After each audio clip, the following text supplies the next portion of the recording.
Hari ini kita akan lanjutkan kembali, kita akan belajar kebenaran firman Tuhan. Hari-hari terakhir ini saya melihat banyak orang mengalami kesesakan, mengalami masalah, mengalami himpitan, mengalami tekanan, mengalami problem, bahkan hidupnya babak belur, keluarganya di ujung tanduk dan lain sebagainya. Memang sepanjang kita tinggal di muka bumi ini, kita nggak pernah lepas dari masalah. Kita akan selalu kena masalah, kena problem. Kita akan terus berjalan dari proses satu kepada proses yang lain. Tapi yang jadi fokusnya, kita harus berjalan bersama Tuhan. Kita harus tahu tempat di mana kita bergantung sepenuhnya. Kita harus tahu tempat yang paling aman. Kita harus tahu tempat yang menjadi sumber kekuatan kita adalah Tuhan, bukan kekuatan kita sendiri. Banyak orang dalam kondisi tinggal di bumi tanpa bergantung sama Tuhan, bergantung pada kemampuannya sendiri akan babak belur. Kita kalau bergantung dengan kekuatan kita sendiri, kita akan babak belur. Kalau kita sampai hari ini masih bisa menikmati segala sesuatu dengan kondisi baik dan tidak kekurangan satu apapun, artinya Tuhan itu baik sama kita. Tuhan peduli sama kita dan Tuhan sayang sama kita. Nah, hari ini kita mau belajar, kita akan melihat dari sisi apa yang Tuhan janjikan dalam kehidupan kita. Makanya kalau kita ini kenal Tuhan, kita ngalami Tuhan, dalam kondisi apapun, dalam situasi apapun, kita akan tahu bahwa Tuhan yang kita layani, sekalipun kita berjalan dalam lembah kekelaman, di ujungnya Tuhan pasti akan berikan hidangan di hadapan para lawan kita. Sekalipun saat ini belum ada jalan keluar, hidup kita babak belur, stres, bingung, kacau, ruwet, dalam kondisi apapun, kita tahu kita punya Allah yang sanggup memegang tangan kita, dan ujungnya akan memberi pengharapan dalam kehidupan kita. Kita mesti kenalin Tuhan yang kita sembah itu seperti apa. Bapak Ibu mesti ngalami Tuhan. Bapak Ibu mesti ngalami Tuhan secara pribadi. Bapak Ibu baru tahu Tuhan yang kamu sembah, Allah Abraham, Ishak dan Yakub, yang kita kenal dengan nama Yesus itu. It's real, hidup, nyata, begitu powerful dan begitu dahsyat. Dia sanggup menolong kita, dia sanggup bikin breakthrough dan terobosan dalam kehidupan kita. Dan ujungnya akan membawa kita mengalami damai sejahtera yang tidak berkesudahan. Dan ujungnya kita akan memerintah bersama Kristus untuk selama-lamanya. Sekarang kita akan lihat di Yesaya pasal yang ke-25, ayat yang ke-4. Mulai. Sebab engkau menjadi tempat pengungsian bagi orang lemah. Tuhan menjadi tempat pengungsian bagi orang lemah. Bapak Ibu, kondisimu lemah. Kemarin kita sudah pelajarin, di luar Tuhan kita tidak bisa berbuat apa. Kalau kondisimu sedang lemah, kondisimu sedang galau, sedang stres, sedang bingung, gak ada pengharapan, rasanya mumet, ruwet, kacau, dan berantakan. Justru kita butuh Tuhan. Sumber kekuatan di bumi ini adalah Tuhan. Bukan orang lain, bukan pendeta, bukan hamba Tuhan, bukan siapapun juga, tapi Tuhan. Makanya kita mesti kenal Tuhan secara pribadi. Kalau kita kenal Tuhan, kita tahu, kita ngerti, kita nempel sama Dia.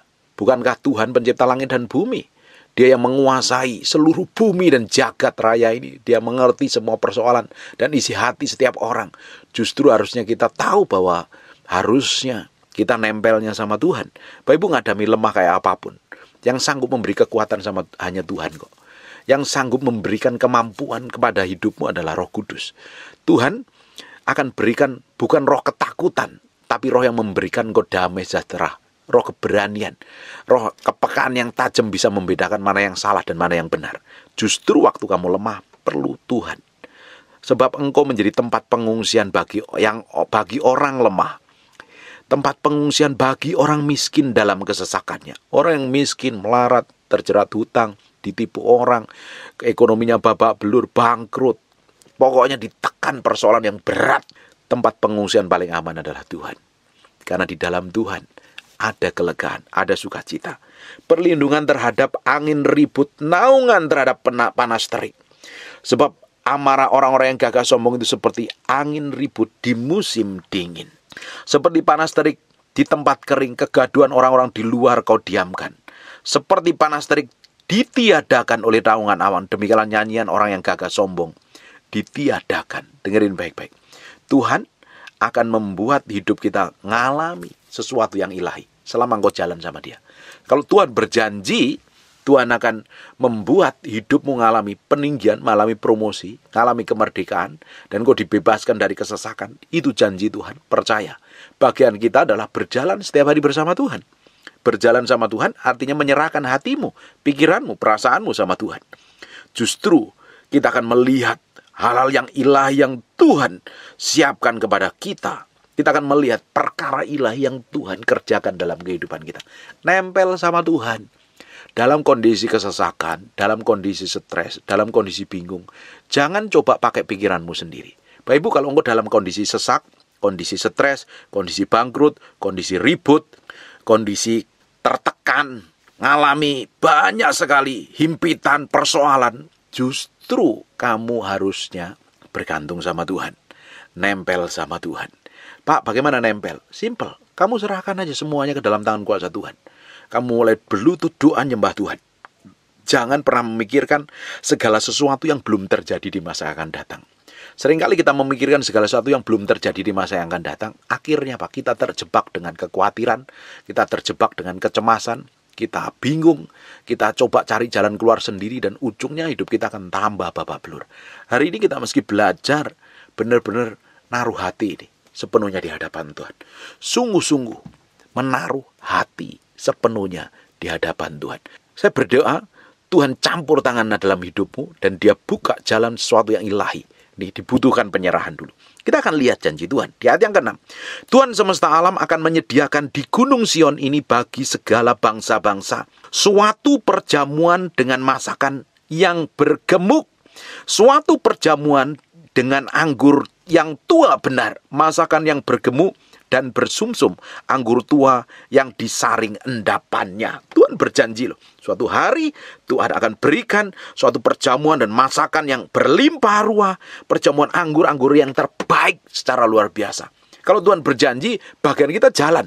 Loh Pak, aku belum lihat terobosan. Pak, hari ini aku belum ngelihat jalan keluar. Pak, hari ini aku tambah ruwet Pak hidupku, keuanganku tambah babak belur, aku tambah melarat dan miskin. Jalan sama Tuhan. Kalau kita jalan sama Tuhan, ujungnya di ujung perjalanan kita, Tuhan pasti akan bawa kita ke dalam suatu perjamuan. Sekalipun engkau berjalan dalam lembah kekelaman, hanya tongkat dan gada Tuhan yang menuntunmu dan memberikan kekuatan kepadamu. Di ujungnya Tuhan akan memberikan hidangan di hadapan para lawanmu. Hari ini belum kelihatan apa, jalan step by step, selangkah demi selangkah, berat Pak, jalanin. Tuhan pasti berikan kekuatan. Kalau hari ini engkau menjalani masalah, mengalami hidup yang berat sekali, dan masih engkau bisa dengar khotbah ini, artinya Tuhan masih berikan kekuatan. Artinya Tuhan masih berikan kemampuan. Kalau Tuhan masih berikan kemampuan dan kekuatan, Tuhan akan mampukan engkau berjalan hari demi hari, langkah demi langkah, dan ujungnya engkau akan melihat perkara ilahi dalam hidupmu. Di ujungnya engkau akan melihat terobosan dalam hidupmu. Setia. Hari ini, apa yang dipercayakan dalam hidupmu, jalanin hidup kudus, pikiranmu ditaklukkan kepada Kristus, perasaanmu dikendalikan kepada firman Tuhan. Jangan bertindak di luar firman. Kalau engkau bertindak di luar kebenaran, engkau bertindak di luar firman, engkau malah kejirat, engkau malah kejerat, dan ujungnya bukan malah selesai, akan muncul masalah-masalah baru. Hari ini, taruh di hati ini sepenuhnya di hadapan Tuhan. Kita akan melihat breakthrough dan terobosan. Kita akan melihat bagaimana Tuhan menuntun kita. Tuhan adalah Bapa kita yang baik. Dia rela mati di kayu salib sebelum kita bertobat. Dia rela mati buat kita. Apalagi kita sekarang ini jadi anak-anaknya yang memberi hati, memberi pikiran, memberi perasaan sepenuhnya kepada Tuhan. Bapak Ibu bisa bayangkan, dia adalah Bapa yang baik. Dia pasti tidak akan pernah tinggalkan kita. Dia pasti pegang tangan kita. Dan Bapa itu tidak pernah pingin anaknya menderita. Dia pasti tolong kita. Bapak di dunia, kalau anaknya minta roti, dia nggak akan dikasih batu. Kalau anaknya minta ikan, dia nggak kasih ular atau kalajengking. Itu Bapak di dunia, apalagi Bapak kita di surga. Selama hatimu nempel sama Tuhan dan mulai pelangkah bersama Tuhan, berat memang, gak kuat rasanya, jalan sama Tuhan, Tuhan pasti berikan kekuatan, kemampuan. Alkitab katakan pencobaan-pencobaan yang kamu alami tidak melebihi kekuatanmu. Memang seakan-akan kita gak tahu jalan keluarnya, kita rasanya berat mau nyerah, tetapi selama kita jalan sama Tuhan, ujungnya kita akan melihat perkara ilahi. Seringkali kalau kita ngadepin masalah itu, kita mudah putus asa. Kita mulai cari jalan keluar sendiri. Kita mulai menimbang dan memikir pakai pikiran kita sendiri. Harus melakukan ini dan itu. Kalau Tuhan tidak suruh, jangan lakukan. Hanya bikin ruwet, bikin ribet, bikin masalah tambah parah. Kita berjalan step by step bersama Tuhan. Tetap ujungnya Tuhan akan berikan hidangan kita di hadapan para lawan kita. Perhatikan di ayat yang ke-7. Dan di atas gunung ini, Tuhan akan mengoyakkan kain perkabungan yang diselubungkan kepada segala suku bangsa. dan tudung yang ditudungkan kepada segala bangsa. Bapak Ibu, kain kabungmu akan dibuka. Engkau akan dibuat menjadi orang yang penuh sukacita. Ia akan meniadakan maut dan untuk seterusnya. Dan Tuhan Allah menghapuskan air mata daripada segala muka. Dan aib umatnya akan dijauhkan dari seluruh bumi. Sebab Tuhan telah mengatakannya. Kalau Tuhan berjanji, dia pasti digenapi. Kalau Tuhan berjanji, dia pasti akan genapi atas kehidupan kita. Bagian kita ini, hari ini, pegang firman-Nya dan jalan sama Tuhan. Memang jalan sama Tuhan itu tidak enak. Harus ngambil keputusan yang benar. Sekalipun daging kita berontak, jalan sama Tuhan itu ngikutin firman. Sekalipun daging rasanya nggak pingin ngikutin Tuhan, jalan sama Tuhan itu pikul salib sangkal diri. Harusnya kita pingin marah, tapi kita bisa mengendalikan diri, melepaskan pengampunan. Harusnya kita balas dendam, tapi kita bisa menguasai diri dengan baik, justru berdoa dan memberkati. Jalan bersama Tuhan itu pikul salib sangkal diri setiap hari.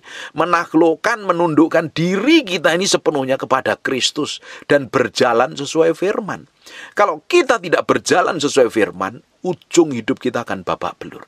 Kita akan ketemu problem terus-terusan. Nah, kita mau pelajarin setiap problem yang terjadi dalam kehidupan kita, karena kita ini tidak bisa menaklukkan diri kepada Tuhan. Bisa aja dikuasain emosi, dikuasain amarah, dikuasain ego, dikuasain hawa nafsu, dikuasain keserakan dan ketamakan dan lain sebagainya. Kita mau naruh hati ini sepenuhnya di hadapan Tuhan. Justru waktu kita memilih berjalan bersama Tuhan, dagingmu tidak akan terima, dagingmu akan teriak. Justru waktu daging teriak dan kau tunduk kepada Allah, kau akan segera melihat breakthrough dan terobosan. Nih, yang perlu kita lakukan setiap hari. Kita akan melihat janji Tuhan secara ilahi. Bapak Ibu nanti baca seluruh ayat di perikop ini, Bapak Ibu akan lihat perkara-perkara ilahi yang luar biasa yang Tuhan kerjakan. Sekarang kita akan lihat di Mazmur 46 mulai ayat yang pertama. Untuk pemimpin biduan dari Bani Korah dengan lagu alamot nyanyian. Allah itu bagi kita tempat perlindungan dan kekuatan. Sebab sebagai penolong dalam kesesakan sangat terbukti. Perhatikan, saya ulang lagi. Allah itu bagi kita tempat perlindungan dan kekuatan sebagai penolong dalam kesesakan sangat terbukti. Bapak Ibu, coba kita akan lihat apa yang Tuhan pernah lakukan sepanjang hidup kita. Bapak Ibu mungkin umurnya 50. Sepanjang umurmu 50, flashback ke belakang. Apa yang Tuhan pernah lakukan? Mungkin umur 60, 70, 80. Atau mungkin belasan tahun, 30, 40-an. Coba kita mau lihat flashback ke belakang. Hari-hari yang kita pernah lalui. Hari-hari yang pernah kita jalanin. Bapak Ibu mungkin pernah ngalami kesesakan, ngalami sakit penyakit, ngalami himpitan, ngalami persoalan. Bukankah Allah yang dulu pernah melakukan terobosan breakthrough itu sepanjang hidup kita yang dia lakukan, di masa yang akan datang pun dia akan lakukan loh. Terbukti bahwa Tuhan itu memelihara kita sampai hari ini. Sampai Bapak Ibu dengar apa yang saya sampaikan hari ini, engkau bisa mengingat betapa baiknya Tuhan. Betapa luar biasanya Tuhan dalam hidupmu, sepanjang hidupmu. Dia tolong kamu, dia promosi kamu, dia berkatin hidupmu, dia bawa engkau dalam kebaikan dan kemurahan. Sampai hari ini Tuhan belum selesai dengan hidupmu, Tuhan masih bekerja loh. Makanya jangan nyerah. Yang dilihat itu janji Tuhan. Yang dilihat ketika kau mengalami kesesakan, ketika kau mengalami himpitan, ketika kau mengalami masalah, kau lihat betapa baiknya Tuhan pernah lakukan di masa lalu. Dari masa kecil, masa remaja, sampai kita dewasa nikah, sampai hari ini Tuhan berapa ribu kali, mungkin jutaan kali lakukan kebaikan-kebaikan dalam kehidupan kita.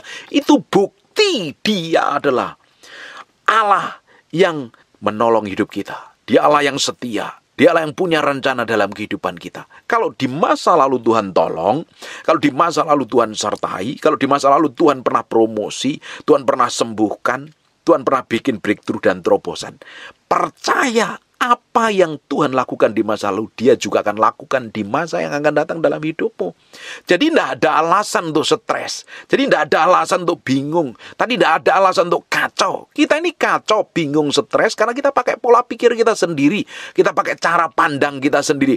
Segala sesuatu kita pikirin menurut cara pandang kita. Kita ukur, kita timbang pakai cara pandang kita gini. Pakai hitung-hitungan kita sendiri. Malah stres, bingung, kacau. Sekarang mulai pakai kacamata ilahi. Pakai cara Tuhan menghitung. Pakai hitung-hitungan kerajaan Allah. Engkau akan melihat damai sejahtera yang timbul dalam hatimu yang tidak pernah berhenti. Seperti gelombang lautan. Dengerin baik-baik. Kalau hatimu nggak ada damai sejahtera, hatimu masih kacau, hatimu masih ruwet, hatimu masih bingung, belum ada damai sejahtera, kamu belum hidup di dalam kebenaran firman Tuhan. Artinya engkau masih pakai pola pikirmu, cara pandangmu sendiri, bahkan engkau bisa hidup di luar firman. Tetapi kalau engkau berjalan bersama Tuhan setiap hari, Tuhan akan berikan damai sejahtera. Engkau akan berjalan setiap hari, melihat kebaikan demi kebaikan yang akan terjadi dalam hidupmu. Kenapa engkau bisa hidup dengan damai sejahtera? Kamu melihat pertolongan Tuhan. Karena di masa lalu sudah terbukti bahwa Allah pernah menolong dari berbagai kesesakan. Dan Tuhan sampai hari ini pun Tuhan akan lakukan. Coba kita lihat di ayat yang kedua.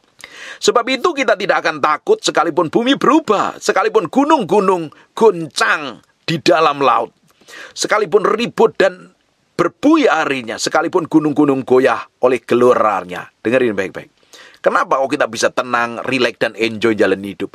Karena kita kenal Tuhan, kita ngerti Tuhan, kita ngalami Tuhan. Di masa lalu Tuhan bikin breakthrough dan terobosan dan sangat terbukti. Dan hari ini bergantung sama Tuhan.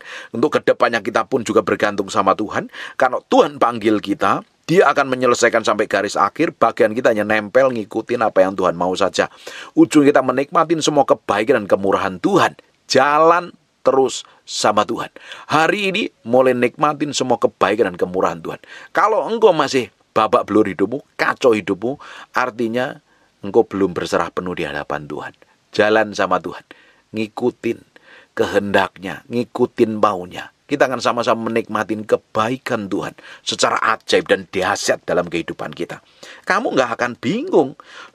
Boleh gunung bergoncang, ke dalam ribut, semuanya ngalami kekacauan, ngalami krisis. Kamu tenang saja bahwa Tuhan yang kamu sembah terbukti bertahun-tahun yang lalu sepanjang hidup Dia tolong kamu. Di masa yang akan datang Tuhan akan tolong kamu. Nggak perlu takut. Makanya perlu tinggal di dalam Tuhan.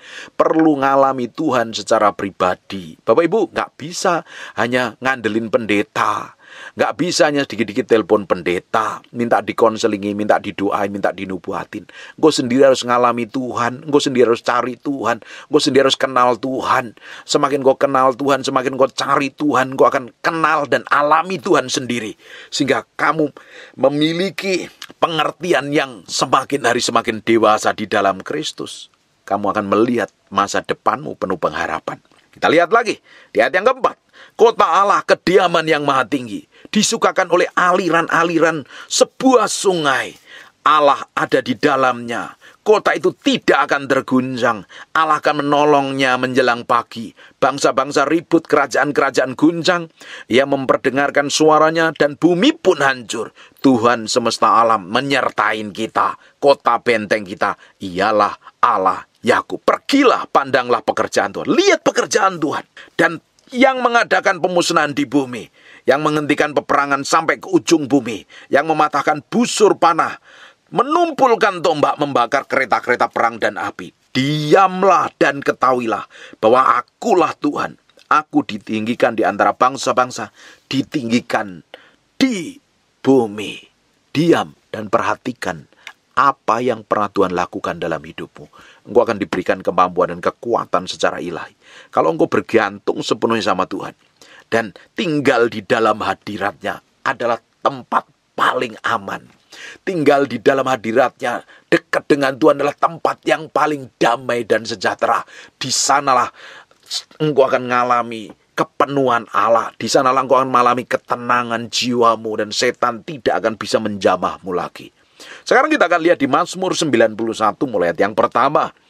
Orang yang duduk dalam lindungan yang maha tinggi dan bermalam dalam naungan yang maha kuasa. Ini orang yang tinggal diam dalam hadiratnya, nempel dengan hadiratnya, bergaul dengan hadiratnya. Hadirat Tuhan berbicara pribadi Tuhan.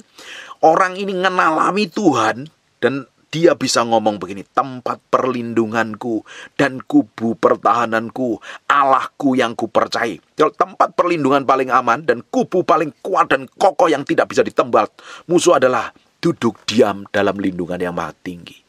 Bergaul dengan Dia setiap hari.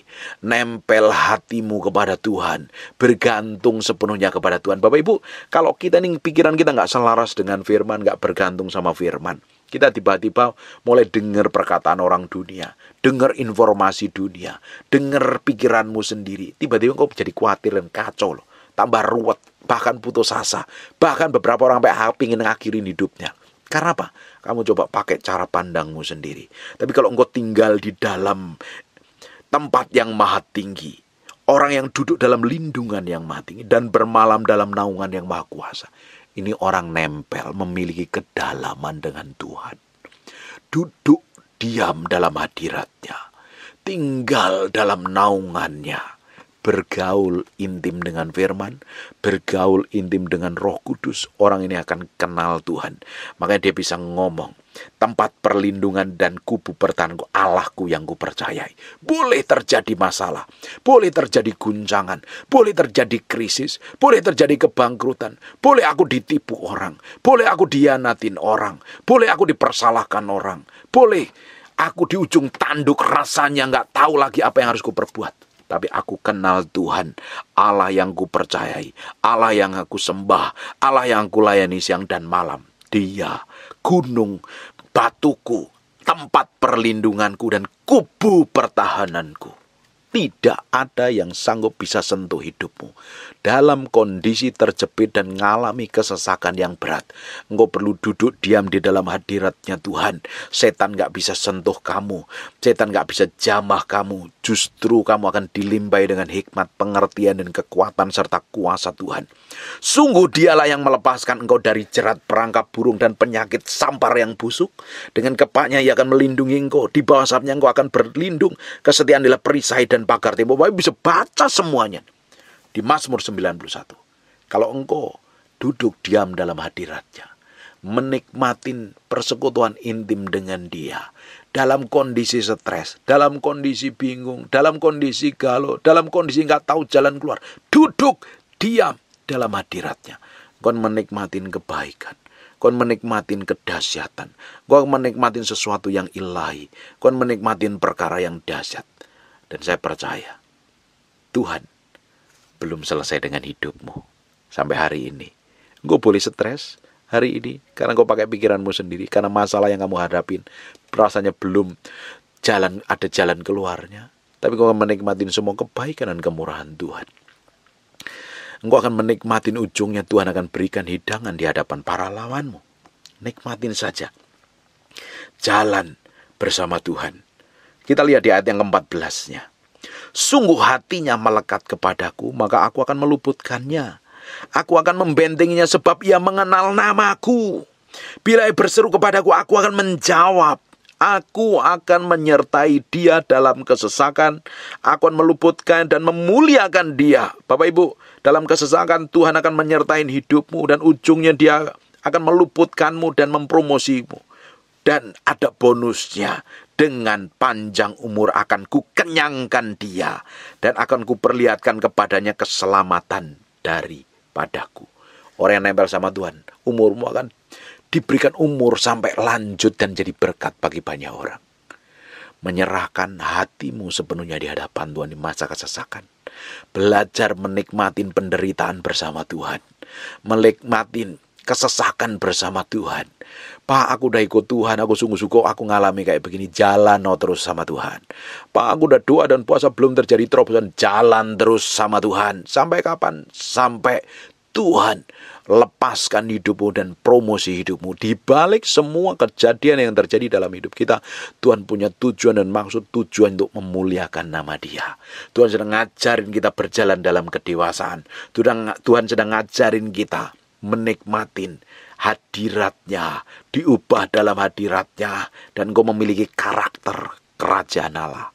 Segala sesuatu yang busuk dan jahat yang tidak berkenan di hadapan Tuhan itu harus dicabut sampai ke akar-akarnya pada saat kamu tinggal di dalam hadiratnya. Amin. Hidupmu akan enjoy.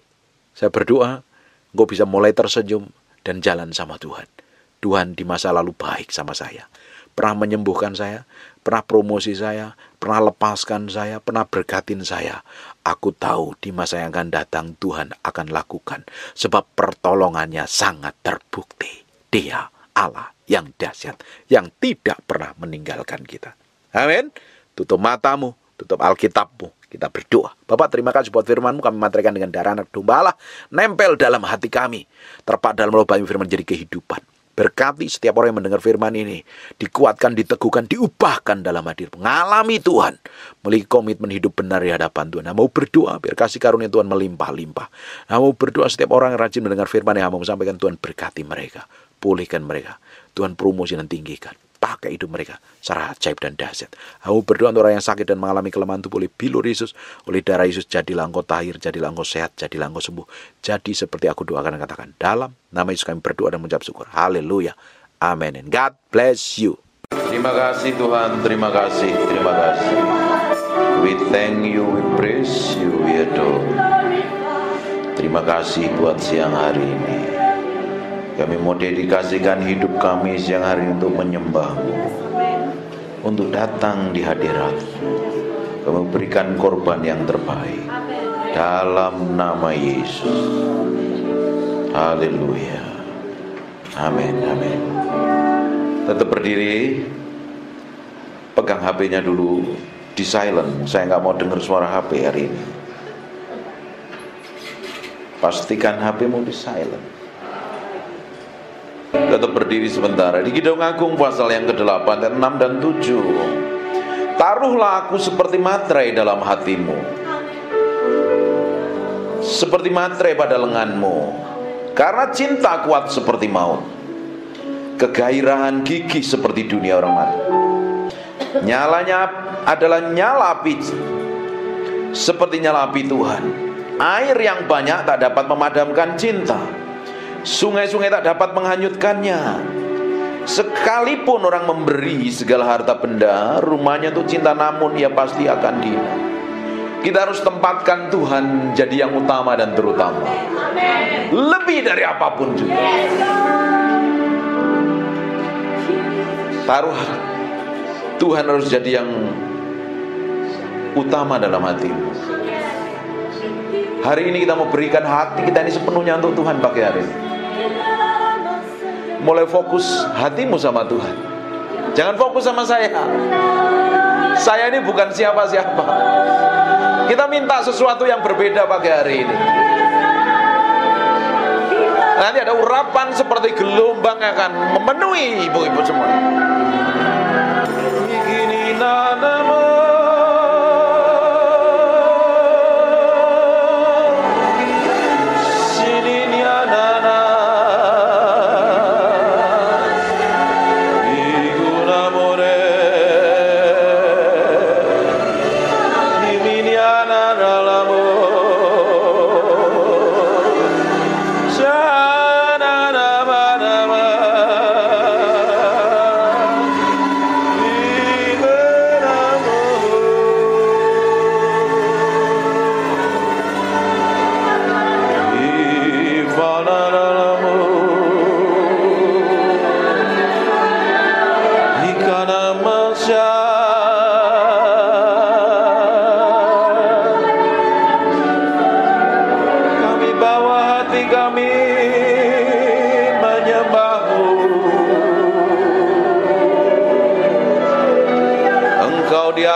mengasihimu, kami mencintaimu.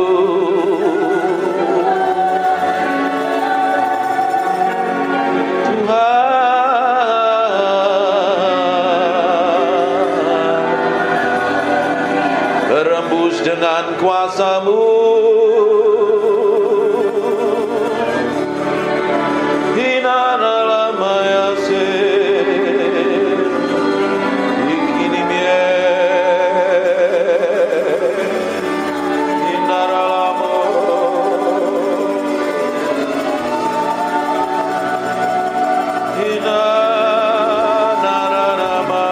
buka tanganmu dua-dua.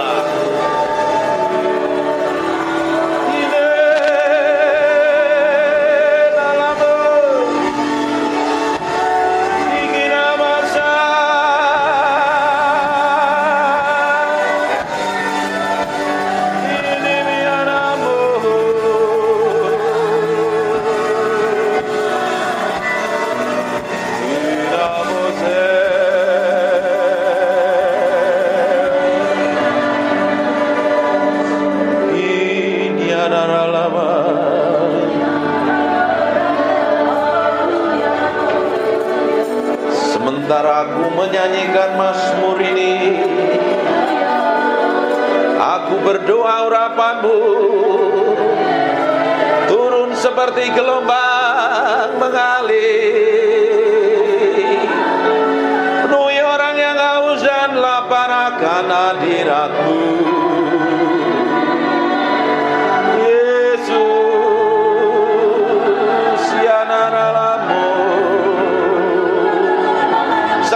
Urapan itu sedang turun dalam ruangan ini. Semakin kuat urapan itu turun dalam nama Yesus. Jesus name. Go, fill, penuhi setiap orang dalam ruangan ini. Jesus.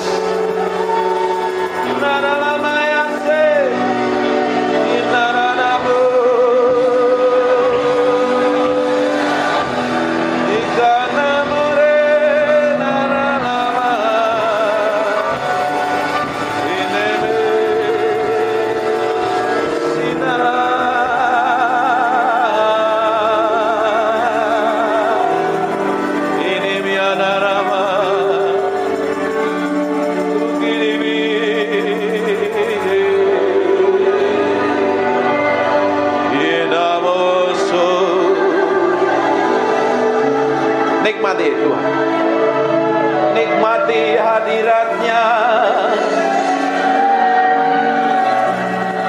siang hari ini, nikmati hadirat-Nya,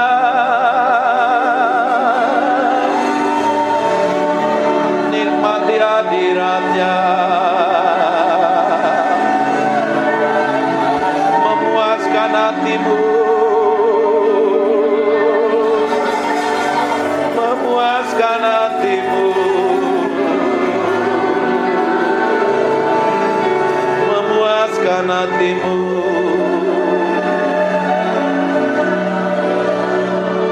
Saya mau hitung 1 sampai 3. Siap-siap. Pada hitungan ketiga ada kuasa Allah turun dalam hidupmu.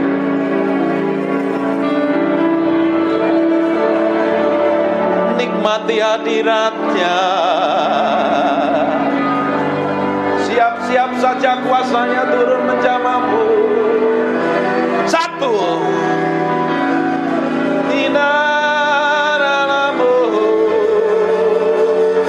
Ada seperti api turun dari atas kepalamu.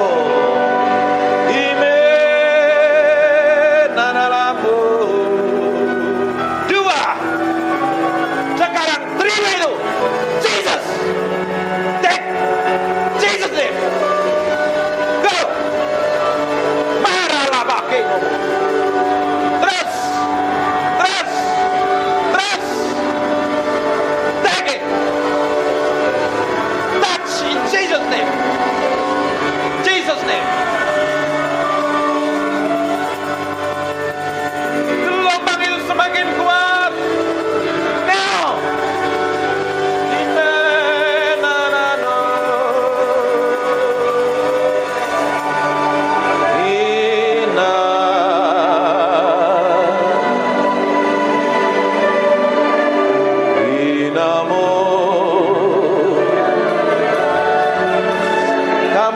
mengasihimu,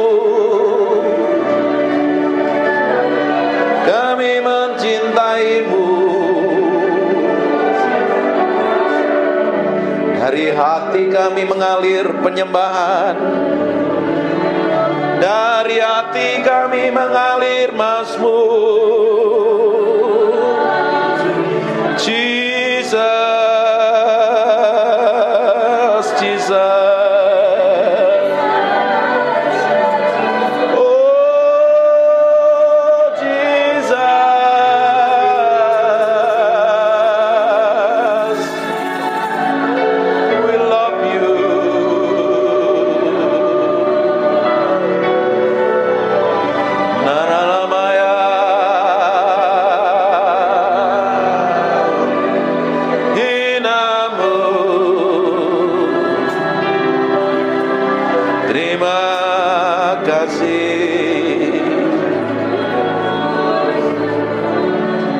Minta roh hikmat wahyu turun di atas kami siang hari ini. Singkapkan kebenaran-Mu, singkapkan Tuhan.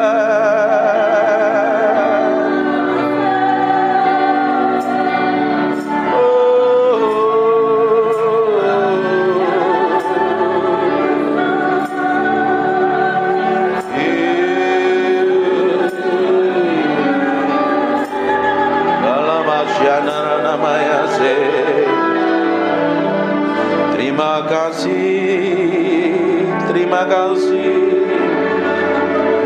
terima kasih, Jesus. We thank you, we praise you, we adore. Terima kasih. We thank you. Terima kasih Roh Kudus, Engkau baik, Engkau luar biasa, Engkau dahsyat. Permuliakan nama Yesus yang hari ini, buat firman yang begitu hidup, dan ubah kami dalam hadirat-Mu. Ubah kami dalam hadirat-Mu sendiri. Kami minta Engkau tetap tinggal di antara kami, dalam nama Yesus. Silahkan duduk. Menyembah Tuhan artinya memberi hidup sama Tuhan. Bukan mulutnya yang ngomong, tapi hatimu yang diberikan sama Tuhan. Ketika hatimu diberikan sama Tuhan, dan Tuhan dapatin kelakuan, sikap, dan tindakanmu serta perbuatanmu menyenangkan hatinya. Dan ketika kau nyembah Tuhan, Tuhan hadir, Dia akan merubah hidupmu. Saya suka nyembah ini, kencengin. Saya ngomong sesuatu tapi kayaknya meski berubah. Banyak hal yang saya mau ajarkan, tapi Tuhan suruh ngomong yang lain. Penyembahan ternyata bukan hanya sekedar bicara tentang bahasa roh, bukan sekedar ngomong yang teriak-teriak kenceng-kenceng atau main musik jago, tapi beri yang di dalam hatimu untuk Tuhan, lebih dari apapun. Ternyata kalau kita beri hati kita sepenuhnya untuk Tuhan, kita nempelnya sama Tuhan. Waktu nyembah begini, Tuhan disenangkan dengan penyembahanmu dan nyanyianmu. Tanpa kita nggak sadarin, kadang Tuhan hadir dalam penyembahan kita. Kalau ketika Tuhan hadir dalam penyembahan kita, kuasanya begitu powerful dan dahsyat. Amin. Ini kan hadiratnya masih tebel kan ya? Iya. Iya. Nah, di belakang rasain hadirat Tuhan masih. Kayaknya Tuhan masih ingin disembah. Tutup matamu aja, kita nikmatin hadirat.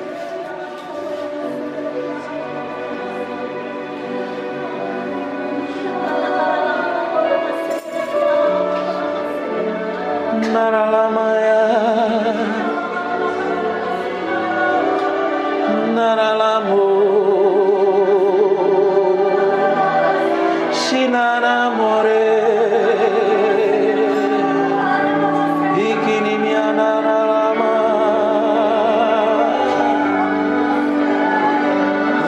Engkau dipuji, Engkau ditinggikan. Lihat orang-orang ini menyembah-Mu. Oh Yesus,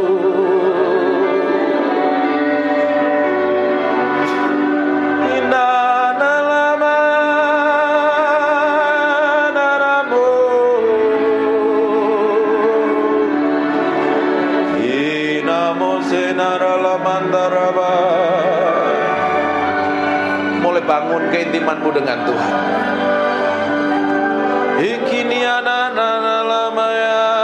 Dia hadir dalam ruangan ini.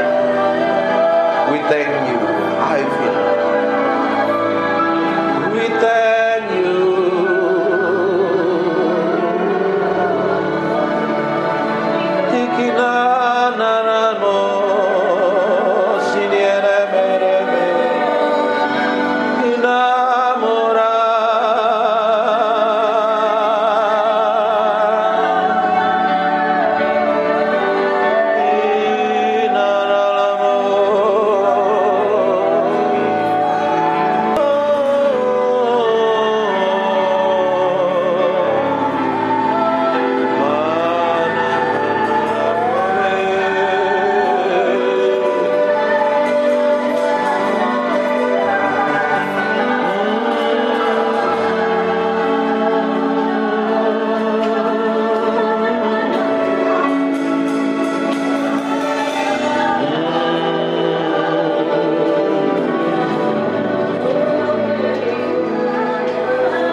Silakan duduk.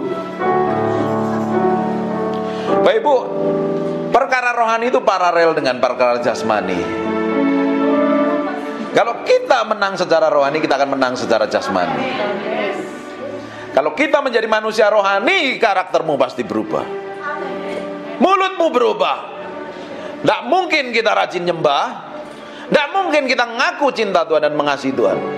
Tapi kita memiliki karakter daging, buruk, jelek, benceno, jadi batu sandungan. Karena yang kita sembah adalah Tuhan. Karena sebelum kita nyembah, kita harus beresin hati kita dahulu. Ini harus jadi korban dulu. Sebelum pelayanan, hidupmu harus dipersembahkan di atas mezbah Tuhan. Sebelum jadi hamba Tuhan, meski mati daging, pikul salib, sangkal diri. Kalau enggak daging, nanti pelayanannya bisa khotbah, bisa nyanyi, bisa nyembah, bisa main musik, bisa jadi apapun juga. Tapi kalau lahirnya dari daging, itu tidak akan berkenan di hadapan Tuhan. Masalahnya yang tahu hati kita itu diri kita sendiri dengan Tuhan. Orang lain tidak tahu. Pasangan hidup pun tidak tahu. Yang tahu adalah engkau dengan Roh Kudus. Makanya sebelum datang kepada Tuhan, sebelum datang ibadah, nyembah dulu di hadapan Tuhan. Beri korban hidupmu dulu. Izinkan Tuhan menyelidiki sampai kedalaman batin kita.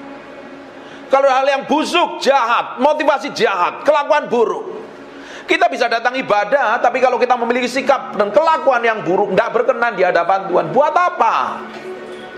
Manusia suka menutupin yang di dalam ini dengan sikap yang di luar. Di luar kelihatannya rohani, kelihatannya hebat, bagus dan luar biasa. Tapi kalau yang di dalam ini tidak didapatin berkenan di hadapan Tuhan, hidupmu tidak akan berkenan di hadapan Tuhan. Yang kita kejar hari ini adalah hidup berkenan di hadapan Tuhan. Dan suatu hari kita akan didapati menjadi orang kesayangan Tuhan. Kalau kita didapati menjadi orang kesayangan Tuhan, apa saja yang kamu butuhkan, apa saja yang kamu perlukan, tidak perlu minta, Tuhan cukupin kok. Seorang bapak yang baik, dia tahu kebutuhan anak-anaknya. Seorang mama yang baik tahu kebutuhan anak-anaknya. Betul nggak ibu-ibu yang di belakangnya? Kalau anakmu punya kebutuhan, kan pasti dicukupin kan? Kadang dia nggak minta pun, dia pasti dikasih. Bayangkan Allah kita Allah yang perkasa, Allah yang baik dan luar biasa. Oh, kita sendiri aja sering kurang ajar, Tuhan tetap baik kok. Seringkali kita nggak peduli dengan Tuhan, kita cuek dengan Tuhan. Tuhan tetap baik. Bayangkan kalau kita didapati menjadi orang kesayangan Tuhan. Hatimu diberikan sama Tuhan sampai kedalaman batinmu. Makanya setiap hari kita mesti ngomong, nih Tuhan, cek sampai kedalaman hatiku. Koreksi. Harus diizinkan Roh Kudus mengkoreksi sampai kedalaman batin ini loh. Karena orang Kristen tuh seringkali palsu. Tapi hari ini kita mau beri hati kita sepenuhnya untuk Tuhan. Tahu gak kita waktu kita beri hati kita sepenuhnya untuk Tuhan? Waktu kita nyembah, Tuhan hadir dalam penyembahan kita. Betul nggak? Roh Kudus adalah roh yang kudus, roh yang suci. Dia tidak bisa bersatu dengan pribadi yang kotor dan najis. Bagaimana kita ingin menghadirkan Tuhan dalam penyembahan kita, dalam pelayanan kita, sedang mulut kita jahat, hati kita busuk, motivasinya jahat, tidak berkenan di hadapan. Datang. Tapi kalau hati kita ini belajar, proses by proses nih, hari demi hari ini, setiap hari, ketika Bapak Ibu dengar khotbah seperti ini, kan mengkorek sampai kedalaman batinmu. Ini khotbah kan tidak enak, keras lagi. Tahu Peter Guntur pasti khotbahnya keras, nggak ngomong manis. Saya nggak mau kasih gula-gula. Khotbah yang manis-manis, nanti Bapak Ibu semuanya kena diabetes rohani loh. Penyakitan secara rohani. Saya kasih stik dan daging supaya engkau bertumbuh kuat di dalam Kristus dan didapati menjadi orang-orang yang berkenan di hadapan Tuhan, nyenengin hati Tuhan. Bukan menang secara rohani saja, secara jasmani pun engkau punya jadi orang-orang yang skillful, berhasil di bidangmu. Jadi ibu rumah tangga yang berhasil, jadi businessman, businesswoman yang berhasil. Kerjain apa-apa berhasil, kanan. Kalau orang disertain Tuhan, apa saja yang dikerjakan tanganmu, Tuhan akan bikin berhasil. Tidak mungkin ikut Tuhan itu gak bikin berhasil. Ada yang salah kalau hidup kita gak ngalami peningkatan. Masa dari tahun ke tahun tetap sama? Yang gak berubah itu Yesus. Kita harus berubah dari kemuliaan kepada kemuliaan, dan kemuliaan itu semakin besar. Orang bisa melihat kemuliaan yang manifestasi melalui hidup kita. Amin. Tuhan mau seperti itu. Bukan duduk di gereja ditumpangi tangan pendeta, diuyak-uyak kepalamu, terus hidupmu ingin berubah sampai gigimu rontok semua, nggak akan berubah.